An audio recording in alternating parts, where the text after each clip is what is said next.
Hello, and welcome to part 11 of Do You Love Jesus? Oh, sorry, part 10 of Do You Love Jesus? If so, listen to the words of the prophets.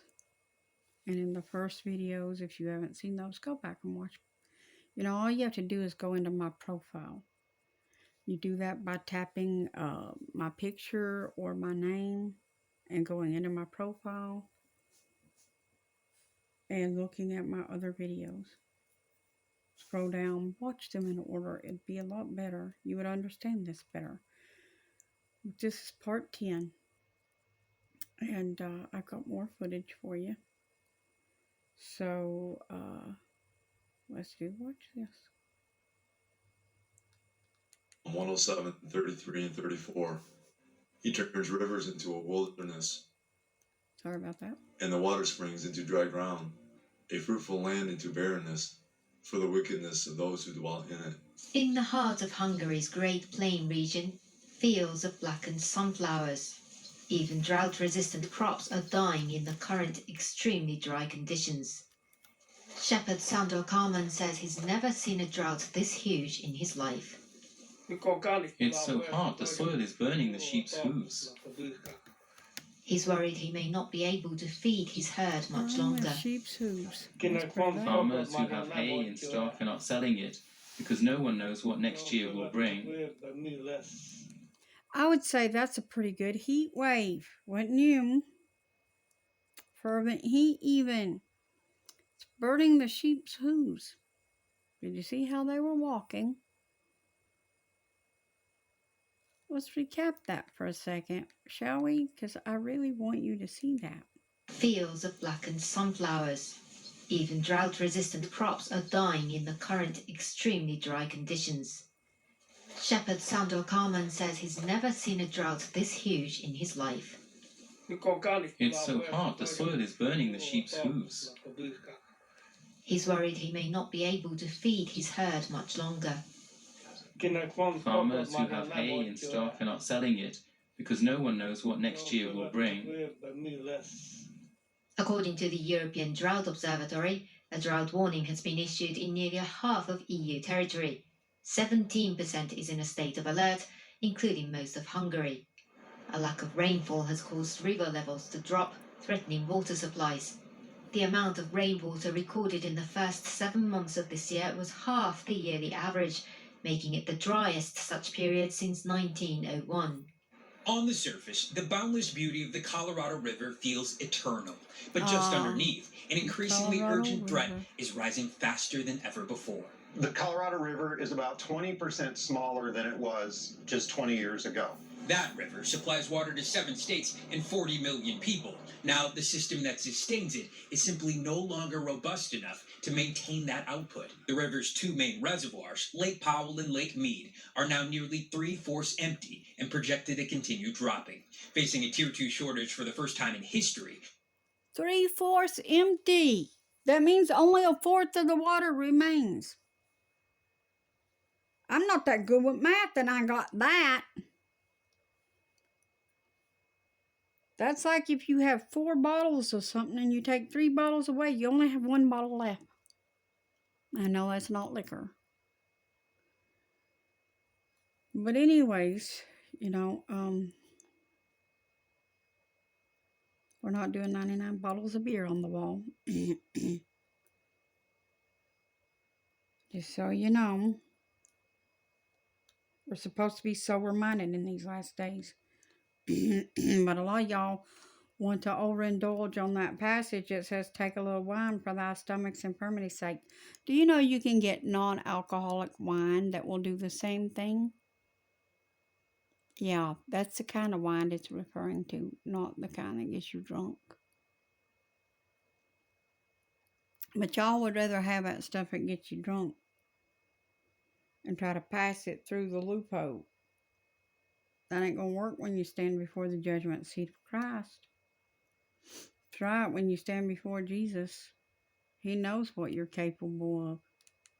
Authorities say in January, Arizona will lose 21% of its yearly water allocation from the river as Nevada loses 8%. And just to give you a sense of the scope of this crisis, you go back before the drought and where I'm See standing right them now, layers on I'd be those about rocks 40 where the feet water underwater. level went down? The consequences of drought and water shortages are now playing out everywhere. In the Northeast, water restrictions in See, I took earth science and we had to make these water table maps to let us know, you know, the water level going down or rising.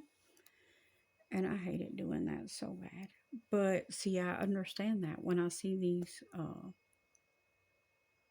photos and things like that of the water level on the rocks, how it's there and it's not there anymore.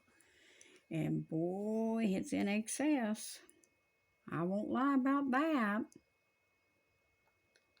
Yeah, I had an A++ in that earth science, but I understood it different than they did. Because I looked at everything in a spiritual perspective. So I was able to understand it differently than them, and I got it. I got it. 78 New Hampshire communities. This past July was the hottest on record for Texas since 1895 and the fifth driest in that same time period. 34% of the Midwest is abnormally dry or experiencing drought. 70% of the West is in a moderate drought, and 98% of California is in a severe drought. Farmers are now facing an uncertain future. Third-generation Arizona farmer Nancy Kaywood says less than half of her 247-acre farm is producing crops. We're not making money. We don't know how long we can hang in there. The crisis is creating a domino effect. Less availability and higher prices in grocery stores and restaurants, no work for laborers, and billions of dollars in lost revenue. All y'all freaking out worrying about whether you're going to be able to afford groceries and there ain't even going to be none. If there's no farms producing nothing because of drought, there ain't going to be nothing to sell. Y'all kept thinking that your stores was going to keep you supplied and that the famine wasn't going to get that bad on you.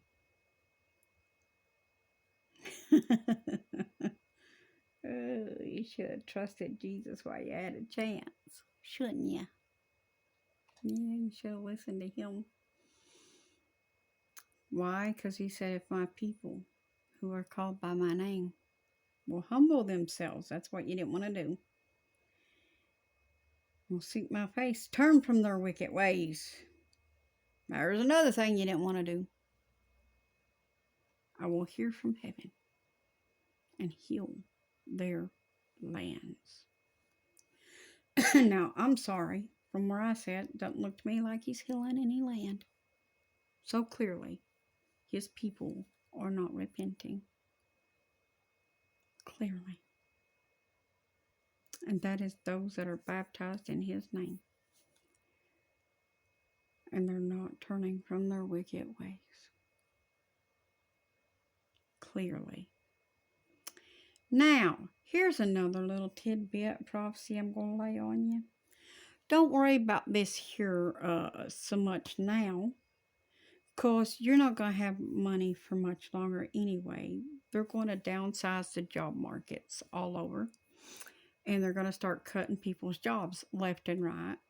See, because you thought that you were earning all this on your own and you were doing all this all by yourself and you had nothing to worry about, and that none of this was going to touch you.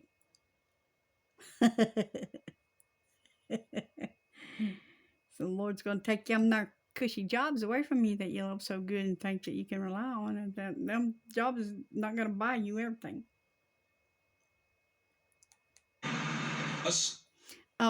Yeah, let's finish that. Those jobs are not going to buy you everything, and because they're going away. But not only are they going away, some of y'all might say, well, I've got a savings, I can rely on that. Good luck with that one too. I don't believe in luck, by the way, because it doesn't exist, but you know, apparently you believe in it. You're relying on that and not the Lord. You're relying on something and not the Lord. That's clear. See how far that'll get you when the crash comes. I know. You don't really believe the crash is coming, just like you didn't believe the famine was coming that I told you about, just like you didn't believe the storms were coming I told you about, just like you didn't believe the floods were coming I told you about. And yet, we got people down here killing themselves because FEMA won't help them restore their homes and whatnot. Because the floods come and took their homes away. Alrighty then. I will see you in part 11 to finish this.